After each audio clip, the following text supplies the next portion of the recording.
بسم اللہ الرحمن الرحیم۔ بسم اللہ الرحمن الرحیم۔ السلام علیکم ورحمۃ اللہ وبرکاتہ۔ خیر الاصول فی حدیث الرسول کا 14واں سبق ہے، اور اس سبق کے اندر ہم خبر واحد کی چوتھی تقسیم کے تحت جو 7 اقسام تھی ان میں سے 4 ہم نے پڑھ لی تھی گزشتہ سبق میں، بقیہ 3 اقسام آج کے سبق میں پڑھیں گے، اور اس کے ساتھ ہی 5ویں تقسیم کے تحت آنے والی اقسام بھی ہم آج کے سبق میں پڑھیں گے۔ خبر واحد کی چوتھی تقسیم کے تحت جو 7 اقسام تھیں ان میں سے 5ویں قسم موزل ہے۔ موزل وہ حدیث ہے جس کی سند کے درمیان میں سے کوئی راوی گرا ہوا ہو، یا اس کی سند میں سے کئی راوی جو ہے ایک سے زائد راوی پہ در پہ گرے ہوئے ہوں۔ اس کی مثال جیسے حاکم کی روایت ہے بواسطہ قانبی، انہوں نے امام مالک رحمہ اللہ سے نقل کی، عن مالک انہ بلغہ ان ابا ہریرہ رضی اللہ تعالی عنہ قال رسول اللہ صلی اللہ علیہ وسلم للملوک طعامہ وکسوتہ بالمعروف، غلام کے لیے اس کا کھانا اور اس کا لباس معروف عرف کے مطابق ہوگا۔ یہ حدیث موزل ہے کیونکہ اس کے درمیان سے 2 راوی جو ہے پے در پہ مذکور نہیں ہیں۔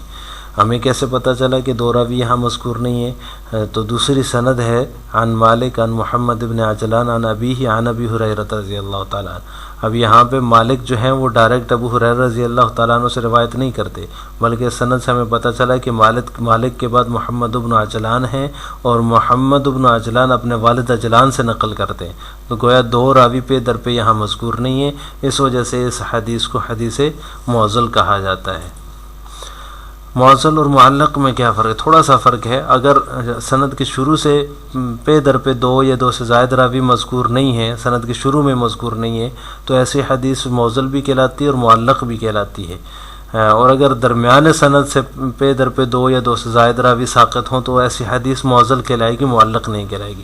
گویا کہ فرق یہ ہوا کہ معلق وہ حدیث ہوتی ہے جس کے سند کے شروع سے راوی جو ہیں وہ ساقط ہوں، اور موزل وہ ہوتی ہے جس کے درمیان سے راوی ساقط ہوں۔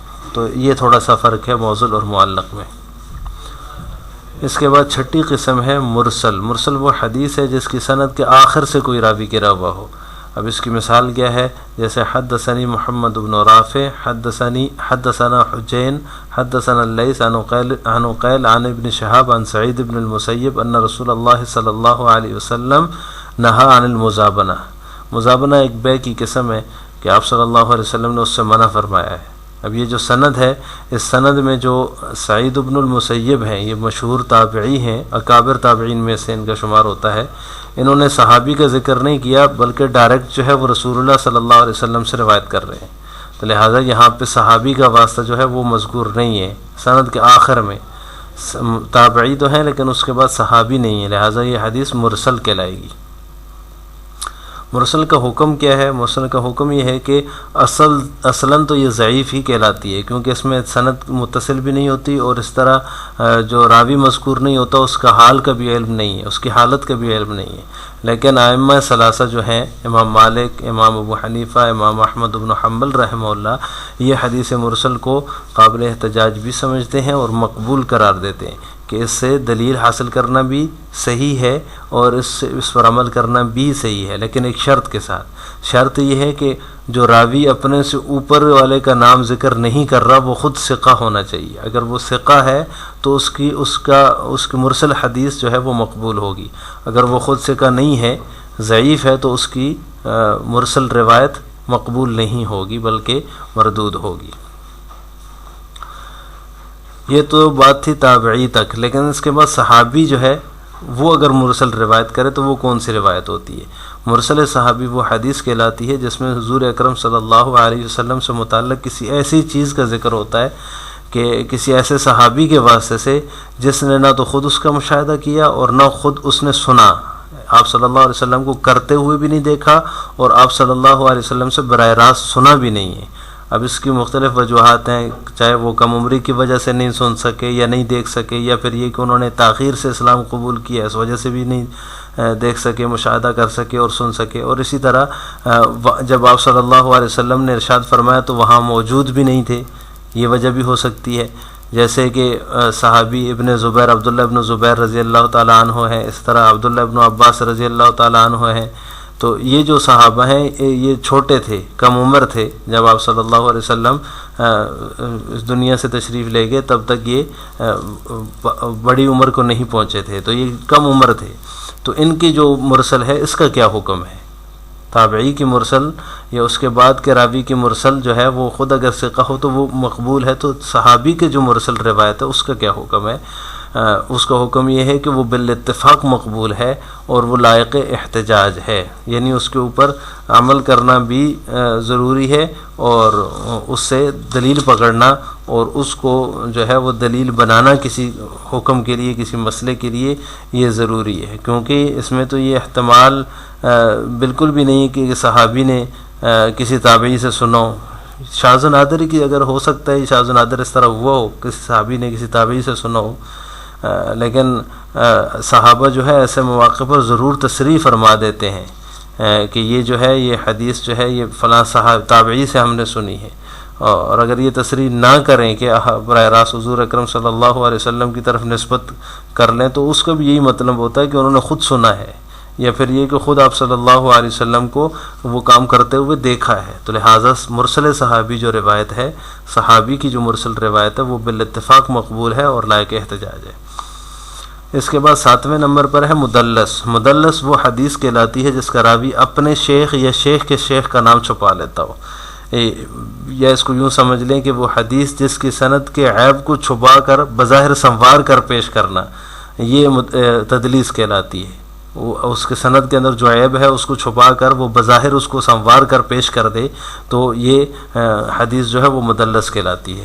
اس کی مثال جیسے حاکم نے علی بن خشرم سے روایت کیا ہے کہ وہ کہتے ہیں، علی بن خشرم کہتے ہیں کہ ہم نے ابن عیینہ رحمہ اللہ سے بیان کیا عن الزہری، یعنی انہوں نے علی بن خشرم نے ابن عیینہ سے زہری کے طریق سے نقل کیا.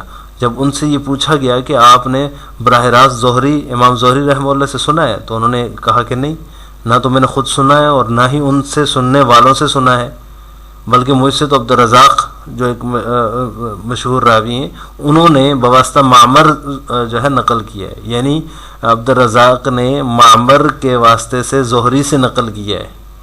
تو جب یہ حدیث جب ان سے استفسار کیا گیا، پوچھا گیا، تو انہوں نے یہ بتایا کہ مجھ سے تو عبدالرزاق نے بیان کیا، جبکہ وہ ابن عیینہ سے انہوں نے عن الزہری ڈائریکٹ نقل کر دیا. تو انہوں نے اپنے شیخ کا یا شیخ کے شیخ کا نام چھپا لیا، تدلیس کر دی، تو اس کو حدیث مدلس کہا جاتا ہے. اب اس کا حکم کیا ہے، اس میں تھوڑا سا اختلاف ہے.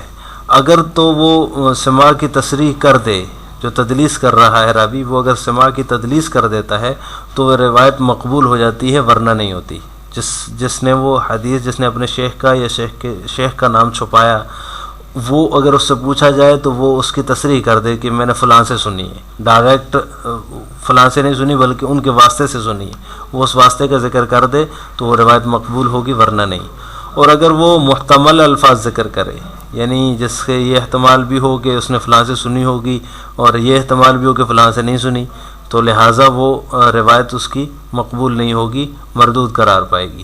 اور اسی طرح بعض کے نزدیک اگر کوئی ثقہ راوی تدلیس کرتا ہے، خود ثقہ ہے اور قابل اعتماد راوی ہے، وہ تدلیس کرتا ہے، تو اس کی تدلیس مقبول ہوتی ہے.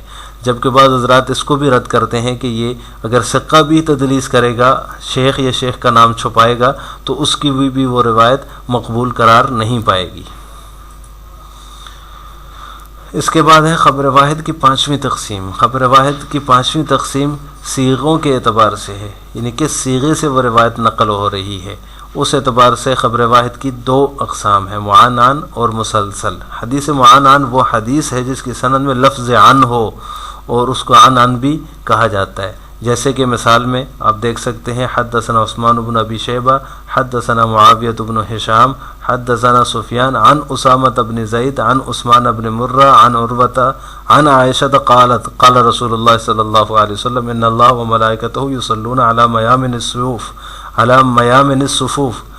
یہاں پر آپ دیکھیں حدثنا سفیان عن اسامہ بن زید عن عثمان بن مرہ عن عروہ عن عائشہ، اب سب عن سے مروی ہے، ہر ایک نے عن سے اس کو روایت کیا ہے، جتنے بھی راوی یہاں پہ مذکور ہیں، تو لہٰذا یہ حدیث معانان کہلاتی ہے.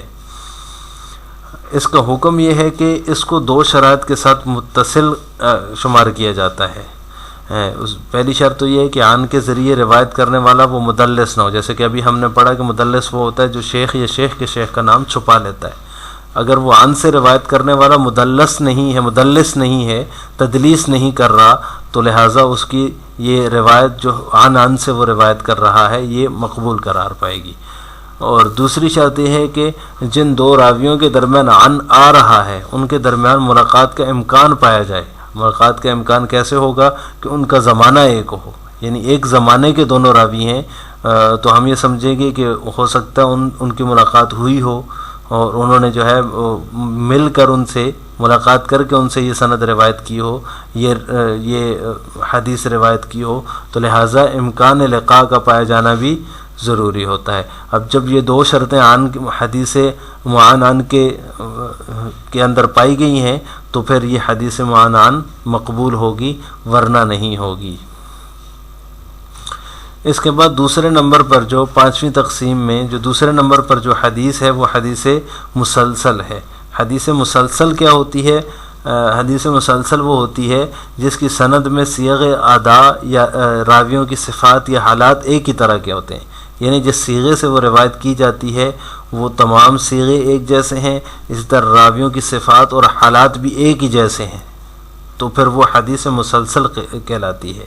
اب اس کی مختلف اقسام بھی ہو سکتی ہیں. مسلسل بے احوال روات بھی ہوتی ہے کہ راویوں کے احوال کے ساتھ, جیسے کسی نے کوئی ایک حالت میں جو ہے نا وہ بیان کی, اب وہ دوسرا راوی جو اس سے نقل کر رہا ہے وہ بھی اسی حالت میں اس حدیث کو بیان کرے گا. اسی طرح دوسری قسم اس کی ہوتی ہے مسلسل بے احوال فعلیہ کہ جو ہے آپ صلی اللہ علیہ وسلم نے ایک اشارے کے ساتھ ایک حدیث بیان کی, جیسے حضرت ابو ہریرہ کی حدیث ہے کہ حضور اکرم صلی اللہ علیہ وسلم نے میرے ہاتھ کی انگلیوں میں اپنی انگلیاں پھنسا کر فرمایا. تو جب انہوں نے یہ فرمایا تو ابو ہریرہ رضی اللہ تعالیٰ عنہ سے جو نقل کرنے والے راوی ہیں تو وہ بھی اسی طریقے سے انگلیوں میں انگلی پھنسا کر اپنے شاگرد کی اسی طرح اس کو روایت کرتے آگے, تو یہ بھی مسلسل ہے. اسی طرح مسلسل بصفات روات ہے, یعنی راویوں کی صفت کے ساتھ جو روایت جو ہے نقل کی جائے تو وہ آگے مسلسل اسی صفت کے ساتھ آگے نقل ہوتی رہتی ہے, تو اس کو مسلسل کہا جاتا ہے. اس کی مثال ہے جیسے حضرت معاذ رضی اللہ تعالیٰ عنہ سے آپ صلی اللہ علیہ وسلم نے فرمایا انا احبک, میں تم سے محبت کرتا ہوں. اب یہ جو الفاظ ہیں اس کے بعد دوسری روایت پوری ذکر کی کہ آپ یہ کام کیا کریں, انا احبک فرما کر اس کے بعد فرمایا کہ آپ یہ کام کیا کریں. تو اب انا احبک کے جو الفاظ ہیں یہ ہر راوی اپنے شاگرد سے جب بھی وہ روایت نقل کرے گا, جو آگے کی روایت ہے اس کے بعد کی کہ آپ صلی اللہ علیہ وسلم نے ان الفاظ کے بعد جو الفاظ فرمایا کہ ہر نماز کے بعد یہ پڑھا کرو اللہم اعنی علی ذکرک و شکرک و حسن عبادتک. اب اس روایت کو کوئی بھی راوی روایت کرے گا تو وہ اپنے شاگرد سے یوں کہے گا انا احبک, تو لہٰذا یہ حدیث جو ہے یہ حدیث مسلسل ہے, ہر راوی جو ہے انہی الفاظ کے ساتھ اس کو آگے روایت کر رہا ہے. اس کا حکم کیا ہے؟ اس کا حکم یہ ہے کہ ہر مسلسل حدیث صحیح ہو یہ لازمی نہیں ہے کہ ہر حدیث مسلسل ہی صحیح ہوگی, یہ لازمی نہیں. افضل وہی ہوتی ہے جس کے اندر انقطاع نہیں ہوتا, یہ تدلیس نہیں ہوتی, وہی حدیث مسلسل افضل ہوتی ہے. اور جو سب سے اصح ترین مسلسل ہے وہ مسلسل بقراءت سورۃ الصف ہے, یعنی جو سورۃ الصف کی قراءت کے ساتھ جو مروی ہے مسلسل بقراءت سورۃ الصف. یہ جو حدیث ہے یہ حدیث سلسلہ وار حضور اکرم صلی اللہ علیہ وسلم سے لے کر آخری ناقل اور آخری راوی تک سورہ صف کے سبب نزول اور اس کو بیان کرنے کے بعد اس کی تلاوت کا ذکر ہے.